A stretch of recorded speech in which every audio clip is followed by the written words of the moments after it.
According to the cloud, and we're off. Okay, great. So, hello, welcome to the creation and presentation full year, fiscal year 24 application Q&A. While we have one brave soul who is here with questions potentially, and to listen in, I assume that many people will be looking at this recording. So if as you listen to this recording and have questions, feel free to email me or call.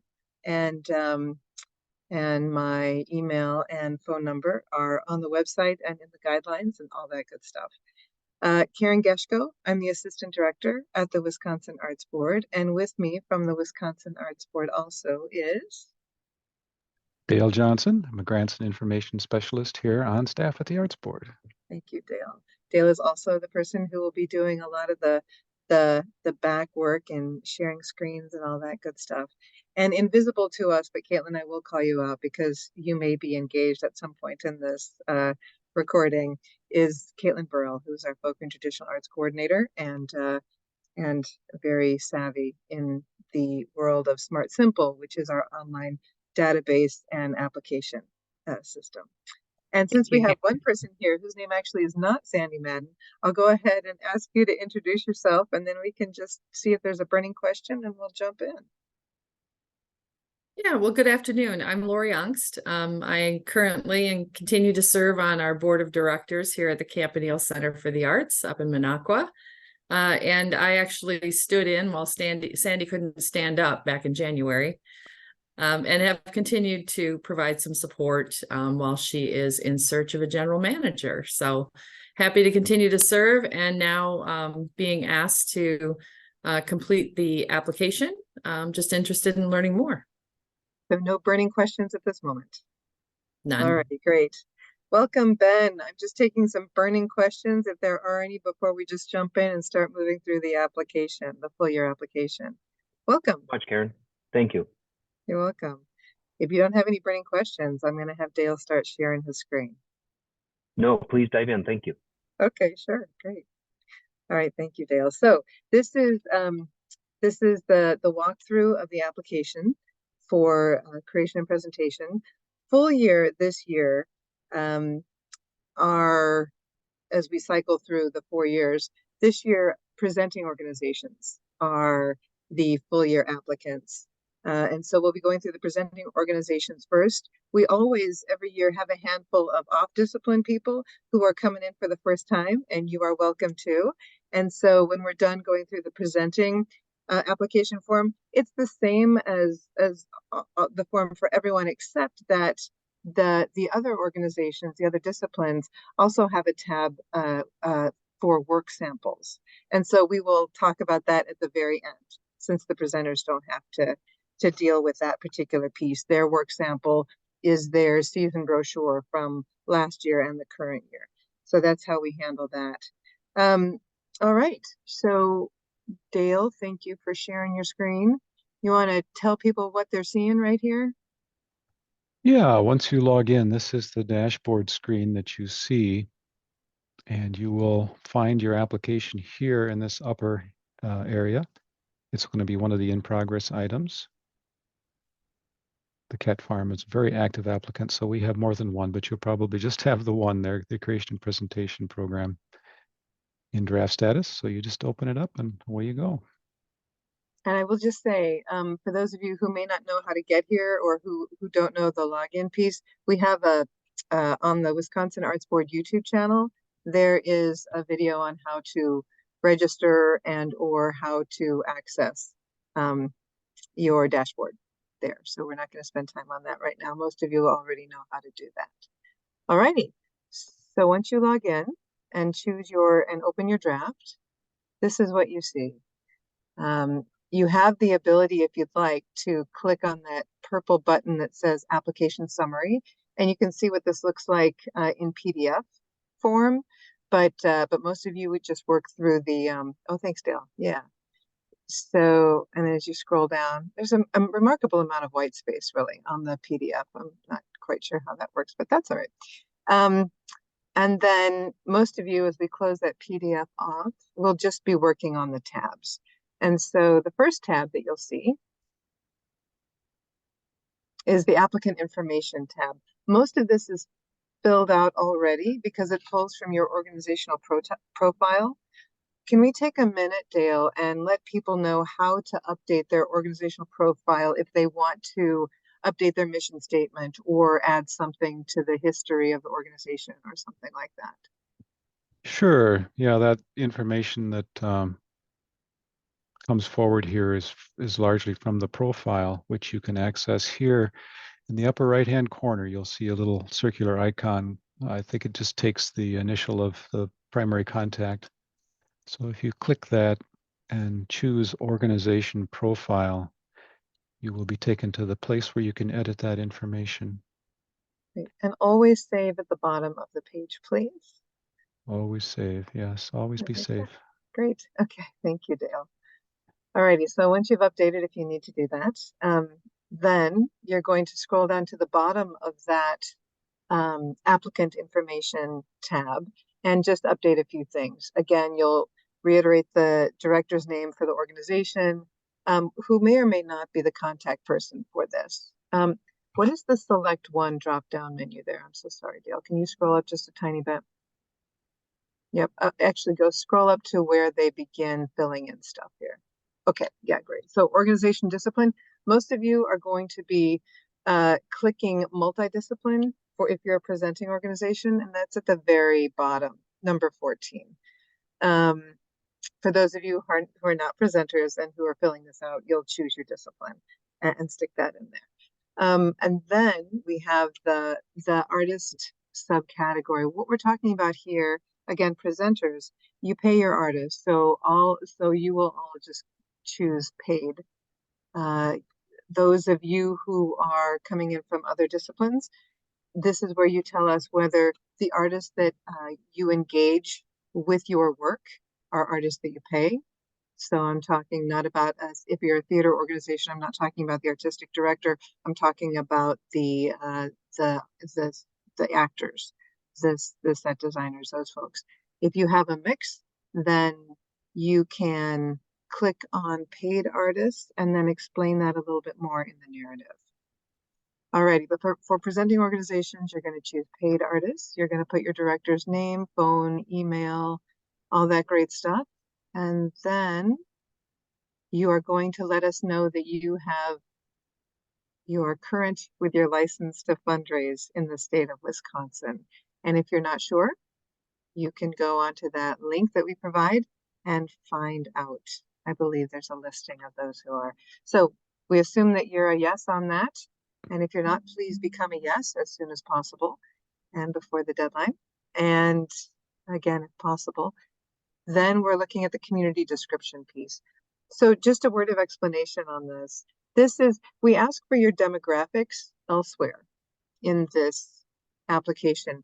This is the section where you get to tell the panel a little bit more about your community and help them understand your season in context of your community needs. So if your community is really grappling with something right now as a community, and you're choosing your series sort of at least one of the artists as a reflection of that or as in a way to engage your community around that, then that would be a useful thing to put in here.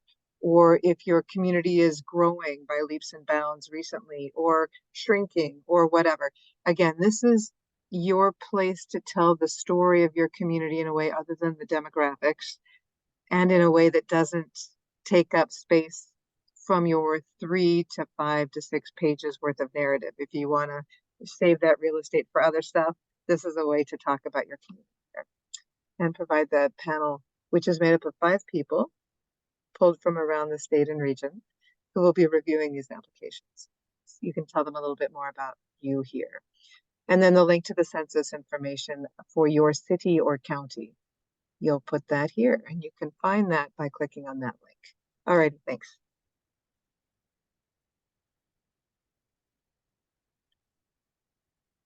Our next tab is the activity summary, and that gives you a chance to talk about the artists that you included in last year's season. So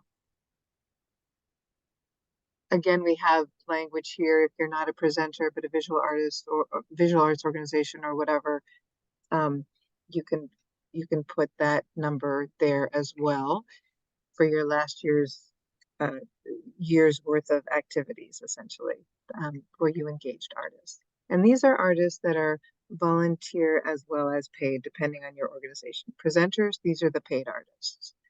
Adults engaged in person. So now we're moving to a recap of your audience figures. And then a subset of that would be the children ages under 18 that you'll go ahead and share that information there as well. Arts education, this is a piece that we ask because frankly, our major partner, the National Endowment for the Arts, is tracking all of this and they really want to know. So you have a choice to choose whether your season of work is focused 50% of it on arts education or less than 50% of it related to arts education. And when we're talking about arts education, we're talking K through 12 education, or none of it is focused on arts education per se. It is taken as read that most of the work that you present is educational on some level, but this is a very specific K through 12 kind of education question. Thanks to the NEA for that. All right, you save what you do here on Save Draft, and then you can click the next button to the bottom right, or you can go up to the tab and move to the next one. All right, the narrative. This is where you give us in words what some of your demographics and organizational budget information gives the panel in numbers. For small organizations, those who are under $225,000 for your annual revenue on average over the last 3 years, you have 3 pages to answer these questions. For mid-size and large groups, we ask a couple additional questions and ask for a couple of additional support materials. And so depending on which you click, right now Dale has chosen small, but you could choose mid-size or large, and the narrative instructions that pop up depending on what you choose will be slightly different. Alrighty. The questions are focused on 4 basic ones, and there are some details under each. So Dale, if you wouldn't mind clicking on that purple narrative instructions tab or button. Yeah. This is where we go deeper. So that first question box that you'll be typing in to, the what have you done? This is what we encourage you to respond to within that section. How many events do you produce? So the what have you done is kind of the snapshot to ground the panel in your work. Then we go deeper into how did you do it? What difference did you make within your community, etc.? And then how did you know? So that's basically the evaluation kind of question, how you're tracking your successes, your challenges, all that good stuff. I will reiterate what we say in the narrative or the guidelines, which is that this is a retrospective grant application. So we are looking for you to tell us what has happened up until now, or what has happened up until October 12th, if you wait until October 12th to hit submit, and I hope you don't, because earlier is a little bit better. But this is very much focused on your past achievements, your past finances, all of that stuff. We have stopped looking for the crystal ball in our office, and we don't expect you all to have one. So while you plan well and you project and you work with that in mind, we're not asking you to tell us what's coming up or what you expect your budget to be or whatever. This is all based on what has occurred to now. The one sort of exception to that is when we get to the talk about any challenges that you have had. This is in question 2. How did you do it? Identify significant challenges and how you have addressed them and or are addressing them really is the unspoken piece. If you're really grappling with something and you have something planned for later this November, December, early whatever, and that is already sort of in the planning stages, you can mention that there, and that's going to be helpful to the panel. But again, generally speaking, we're looking toward the past for this. All right, thank you, Dale.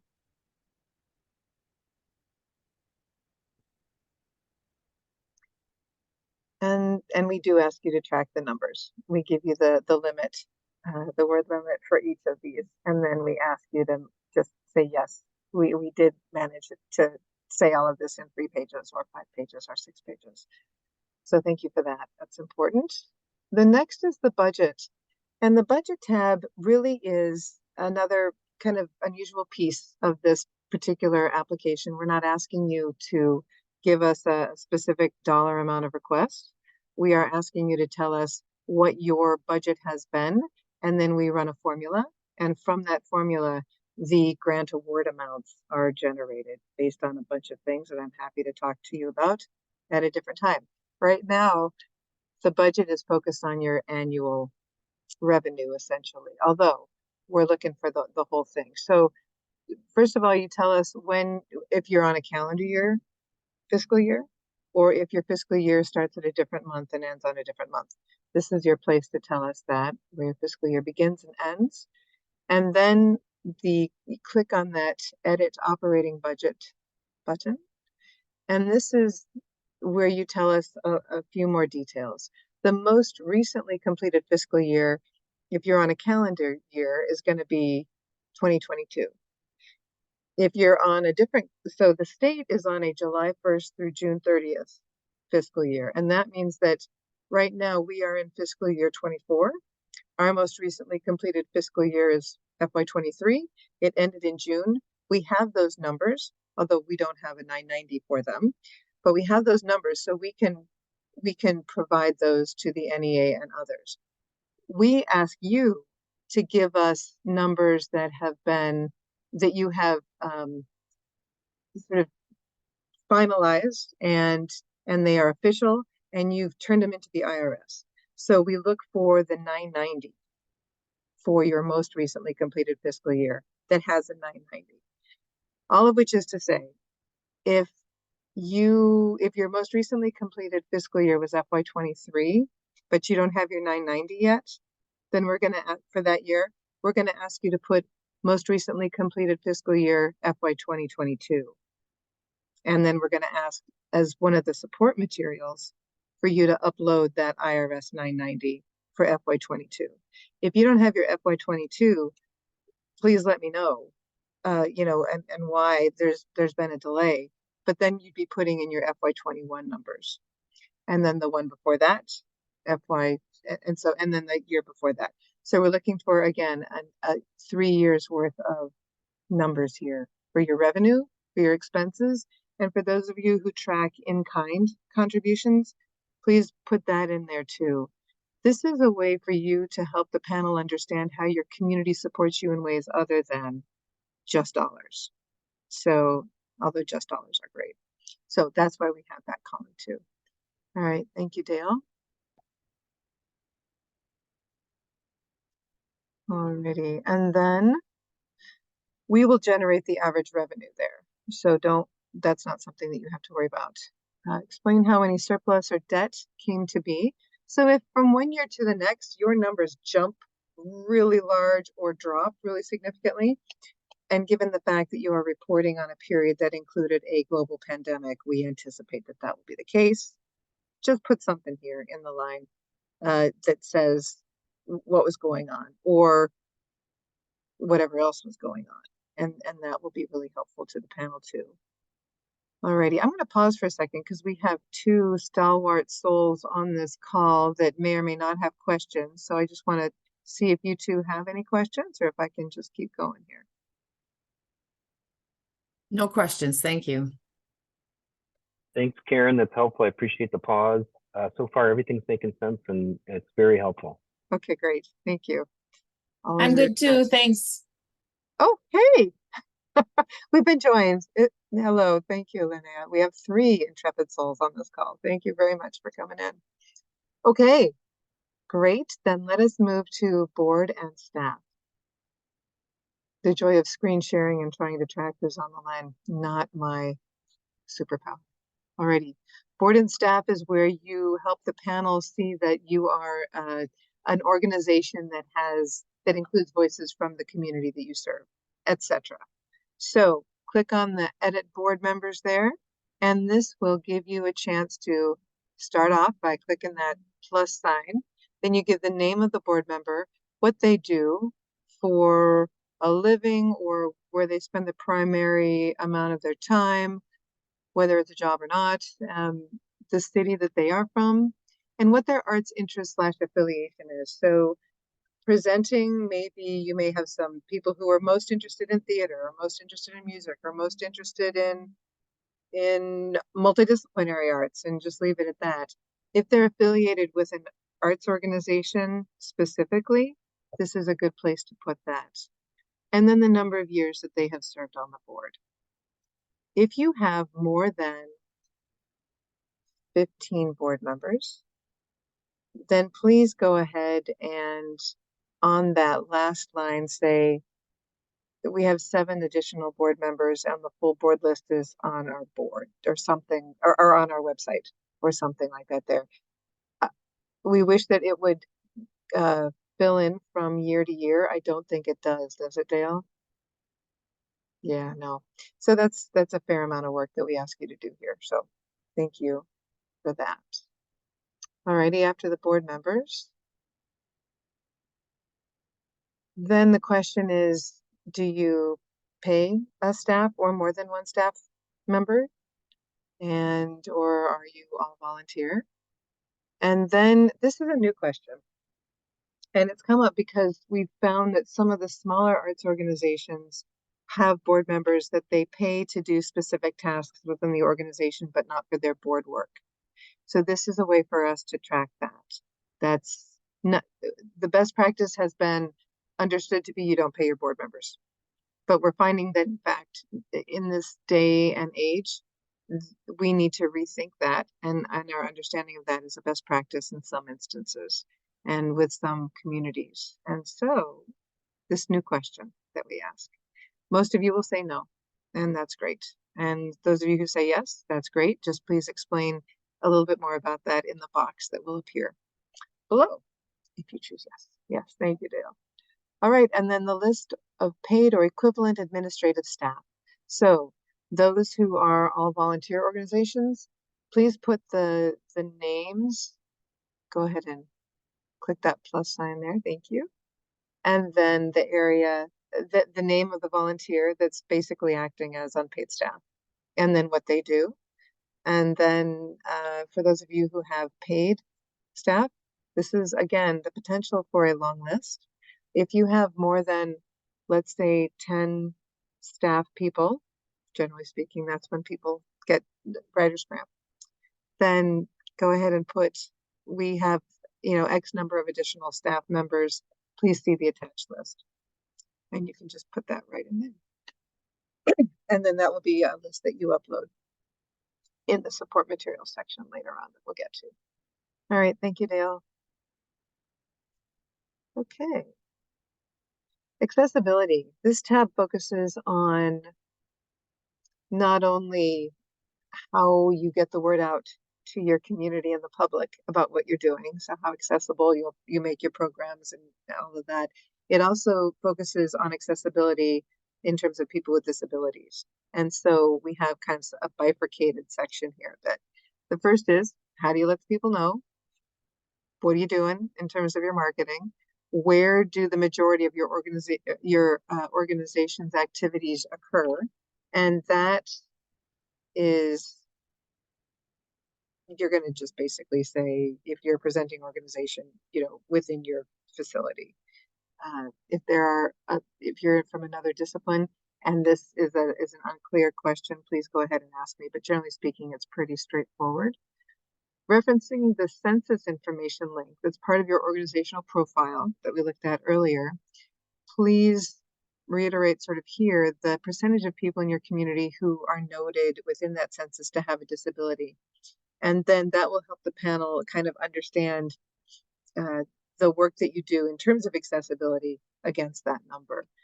So the next question, most of you are going to be clicking all of these because in this day and age, most people are ADA compliant and accessible. And if you're not, please let me know, and let me know if there's a way that we can help with that.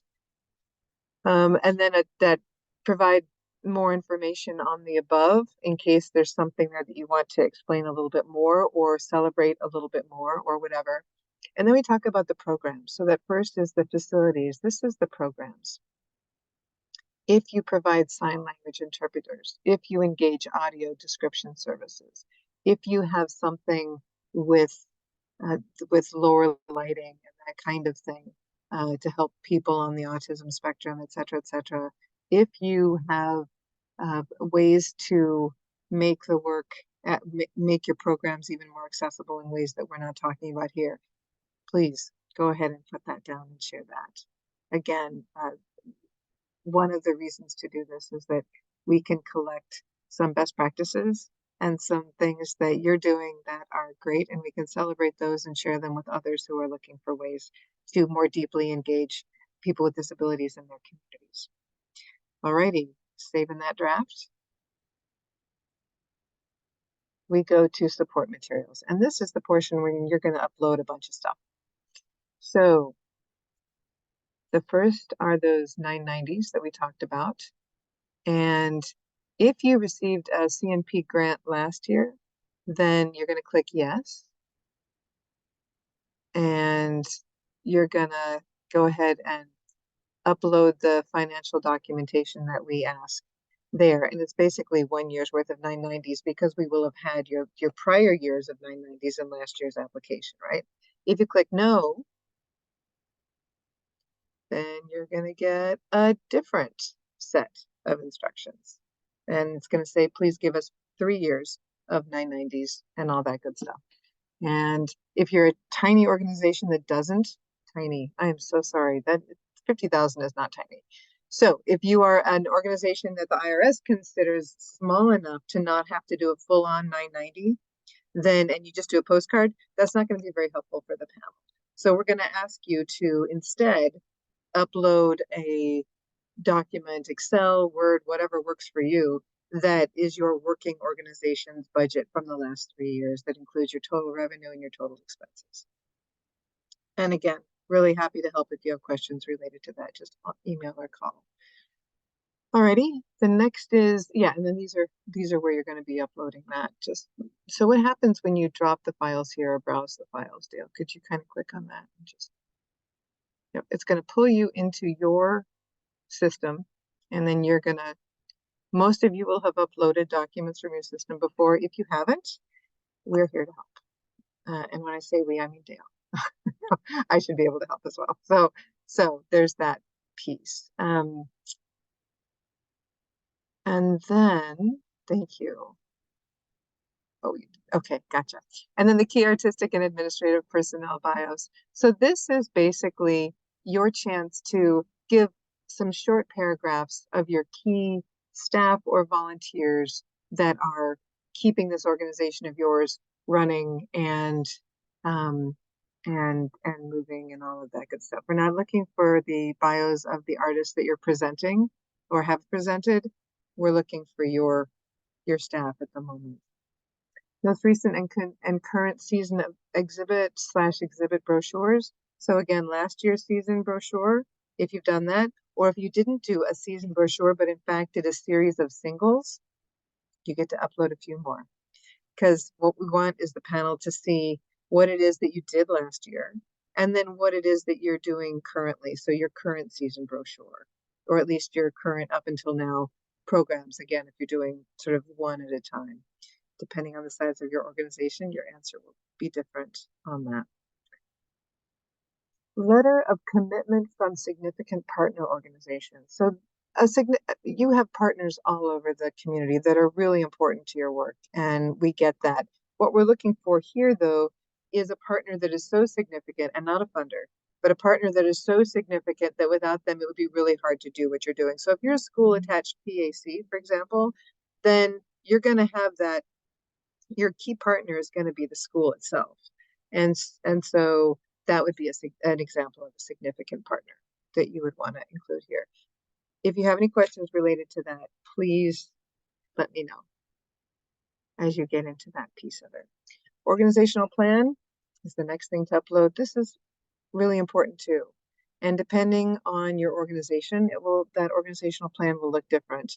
again, this is a plan that ideally you have in place that encompasses sort of the last year, the last couple years, and this current year, or maybe this current year and the next couple, whatever your planning organizational plan time frame is, we want the one that is in place now. If you've just ended one and you're just beginning another planning process, then give us the one that you've just finished. This is to help the panel see how the work that you're doing fits in to an organizational plan. And again, we totally get this.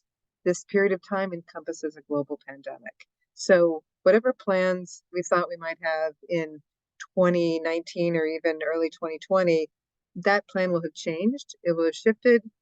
Give us what you have. If you are an organization that does a lot of planning in your heads and in meetings, but doesn't take a lot of notes, then we're going to ask you to sort of synopsize what that plan is. And again, I'm happy to have one-on-one conversations with you about that. There will be applicants in this group that have a 5-year plan. Some have a 2-year plan, some have a 3-year plan. Whatever you have, put it in here. If it is 25 pages, we can talk, especially if you have an executive summary, but that's probably enough on organizational plans. They're important to do some planning on some level, and this is where you get to share with the panel what that is that you do. All right, sample evaluation tool. If you do audience surveys, we're not looking so much for, I mean, if this is all you have, then please put it in there. Did you like the show? How did you hear about the show? How did you hear about us? That's fine. That's certainly a way to evaluate the effectiveness of your marketing. What we're really hoping for here, and what really helps the panel, is for them to see how you evaluate the success of your plans, your goals.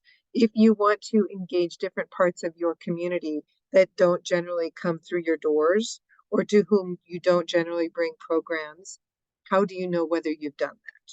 What's working with that? What isn't? If your goal was to engage a whole new art form in your presenting series, how do you know how that went? Yes, we did, yes or no, but how did the community respond to that? Those kinds of evaluation tools are also really, really helpful for the panel, especially if you can, in addition to the tool itself, share the results that you got from that tool and the conclusions that you drew from those results. All right. Optional support materials are those that you can add in here at your own discretion to help the panel understand more about what it is that you're doing. So the marketing plan for a small size organization, it's an optional. For large size organizations, it's required. So this support material page changes a little bit too, depending on what you clicked on earlier in the application. 3 examples of educational materials from current or most recently completed season. If you're doing an educational series, that's really easy. And if you're not, then you may have some other materials that you've been using, lesson plans or whatever. An annual report, if you think that yours is a piece that would help the panel know more in depth about what it is that you're doing or give broader context, that's a good thing to include here. If you want to include a critical review, or if you are, the exhibition catalog really is for visual arts organizations with those in mind, or a literary piece for the literary arts organizations. So you probably won't be including those if you're a presenter. Most recent newsletter, if you're doing that, and again, that can be an electronic newsletter. It doesn't have to be a print one, but you can include those here. And then, or web links, that's fine completely. Or if there's something you're dying to include and we haven't given it a category, just check in with us and we will more than likely say, yeah, that'd be great. And then you can upload it here in the other section. All right, what is our next? Is that it? Is that our final tab? That'd be kind of awesome. Yeah. Certification is the very last one, and that's basically where you scribble your mouse into some semblance of an electronic signature, right? Exactly, whatever. Basically, it just is your way of putting your X and saying, yeah, I can legally obligate this organization. I can legally put in this application on behalf of the organization. And I promise that everything that I've put in here is true to the best of my knowledge.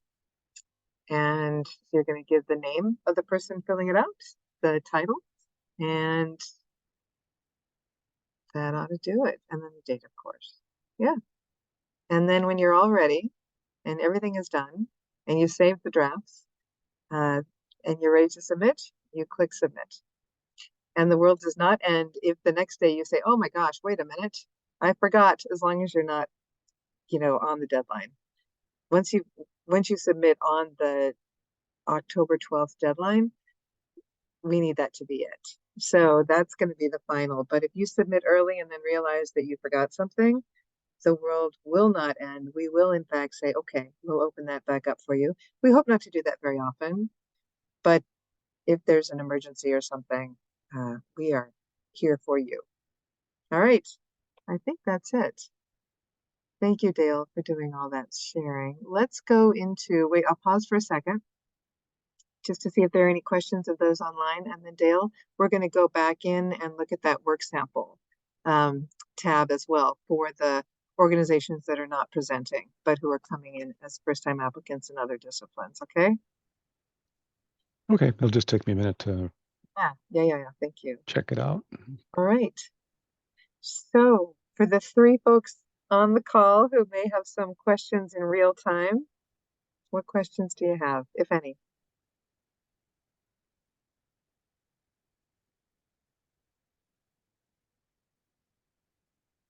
The overview and summary was perfect. I'm sure as I get into the various levels, may have questions.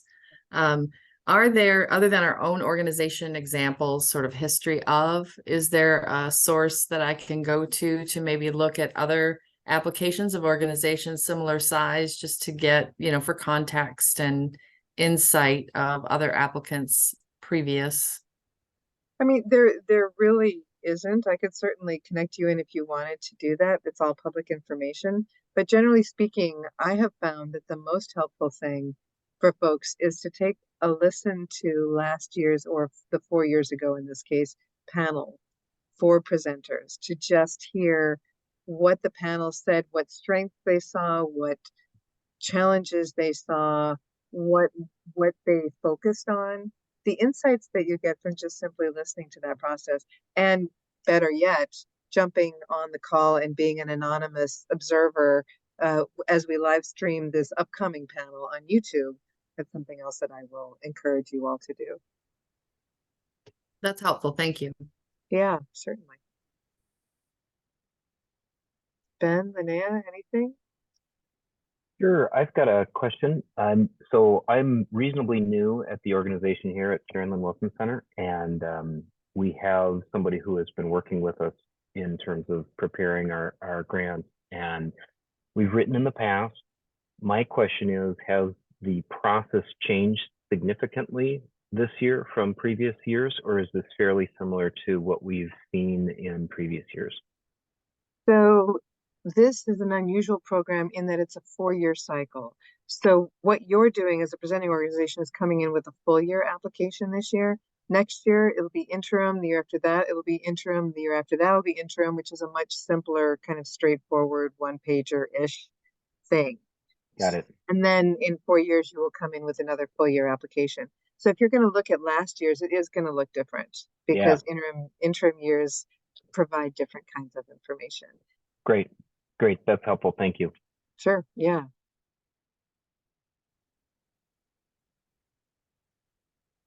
Linnea, I hope I'm pronouncing your name correctly. If you have any questions, please don't be shy. You're spot on, and I am good. Thank you. Okay, great. Fantastic. All right. Well, then for those who are not presenting organizations and are coming in with a first year application, this is the nuance that you will have. Everything else that I said pretty much earlier applies. with the addition of a work sample tab right after the accessibility question. So for the work samples, this is where you get to show the panel the quality of the artistic work that your organization produces. And so if you are a music organization, you will probably submit an audio file or a video with great audio that helps the panel hear your work. If you are a visual arts organization, you will probably submit a series of 10 digital images that show the panel kind of the breadth of the kinds of things that you have up on your walls, as an example. Or an exhibition catalog would be one of the support materials that you would probably share in that section. But for the work sample, so there's that. Theater, video, or still images. There are questions and comfort levels around royalties and copyright and the royalty piece. If you are submitting a short video for grant purposes or educational purposes, you can do that. If you are simply uncomfortable with that because you just don't even want to go there and worry about it, you can do the digital images. I will tell you that what the panel is not looking for is a piece of marketing material. So we're not looking for an awesome executive or artistic director to be talking about a process with little bits of performance in the background or interspersed. That's not what the panel wants. They want as clean a view of the artistic work that you produce as possible. And they're looking for one piece, maybe two pieces. If you are a multidisciplinary organization and you want to show some of your performance and some of your visual, then submit two work samples. But otherwise, this will really help the panel kind of ground them in the work that you do. Dale, you are the guru of all things sort of technical related to work samples. Is there something you want to talk about in terms of size limitations or duration or any of that that's not clear here on this tab? Not so much. That's become easier as time has gone by. There are less and less in the way of size limitations. You'll probably be limited more by your uploadability. Don't upload try and upload a 10 gigabyte video file, for instance. If you have something like that, please do a YouTube link or something along that line. Same with audio files. But for digital images, we do put a 5 megabyte limit per image just because there's no real need for it. But yeah. Thank you. I appreciate that. And if you have questions and they are of technical